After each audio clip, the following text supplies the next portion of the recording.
నమస్తే అండి. నేను నా జీవితంలో ఎప్పుడు అనుకోలేదు 12 జ్యోతిర్లింగాల్లో ఒకటైన త్రయంబకేశ్వర జ్యోతిర్లింగాన్ని దర్శించుకుంటానని. ఫ్రైడే నైట్ రూమ్‌కి వచ్చేటప్పటికి మిడ్‌నైట్ 2 అయింది. సాటర్డే ఎర్లీ మార్నింగ్ 5కి లేచి టెంపుల్‌కి అయితే స్టార్ట్ అయిపోయాం. బాస్‌ని దర్శించుకోబోతున్నామనే ఆనందంలో నేను 3 గంటలే పడుకున్నా నాకు ఎలాంటి నీరసం అనిపించలేదండి. అది మరి మన బాస్ అంటే. ఉన్న కష్టాలే కాదు రాబోతున్న కష్టాలు కూడా ఆగిపోతాయి మన బాస్‌ని చూత్తే. ర్యాపిడో ఆటో బుక్ చేసుకొని మన దగ్గరలో ఉన్న రైల్వే స్టేషన్‌కి అయితే రీచ్ అయిపోయాం. ఇది ప్రీ ప్లాన్డ్ ట్రిప్ అయితే కాదు. శివయ్య నుండి పిలుపొచ్చింది. స్టార్ట్ అయిపోయాం. మనం ముందుగానే టికెట్ బుక్ చేసుకోవడం, రిజర్వేషన్ చేసుకోవడం ఇలాంటివి ఏం చేసుకోలేదు. సో మనం జనరల్ టికెట్ తీసుకుని ట్రైన్ అయితే ఎక్కేసాం. ఇదే నా ఫస్ట్ టైం నార్త్‌లో జనరల్ బోగీ ఎక్కడం.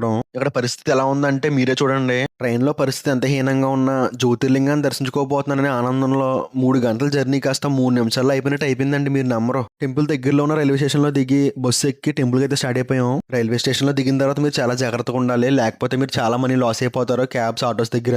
టెంపుల్‌ని రీచ్ అయిన తర్వాత చాలా కన్‌ఫ్యూజన్‌గా ఉంటది. అంత క్రౌడ్ ఉండడం వల్ల.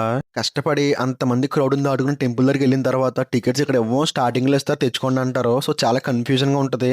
₹200 దర్శనం ఎక్కడ? ఫ్రీ దర్శనం ఎక్కడ? టికెట్స్ ఎక్కడ ఇస్తారని చెప్పి. త్రయంబకేశ్వర ఆలయంలో ఉన్న శివలింగం యొక్క ప్రత్యేకత ఏంటంటే మీరు ప్రతి శివాలయంలో చూసే శివలింగంలా కాకుండా ఈ శివలింగానికి 3 ముఖాలు ఉంటాయి. ఆ 3 ముఖాలు బ్రహ్మ, విష్ణు, మహేశ్వరులను సూచిస్తాయి. తెలుగు వాళ్ళు ఎవరైతే త్రయంబకేశ్వర టెంపుల్‌ని దర్శించుకోవాలనుకుంటున్నారో వాళ్ళ కోసం కంప్లీట్ ఇన్ఫర్మేషన్ ఇస్తూ ఒక వీడియో అప్లోడ్ చేస్తాను నా యూట్యూబ్ ఛానల్‌లో. అది చూడండి. మీకు క్లారిటీ వస్తది. కన్‌ఫ్యూజన్, ఇబ్బంది లేకుండా ప్రశాంతంగా దర్శనం అయితే చేసుకుంటారు.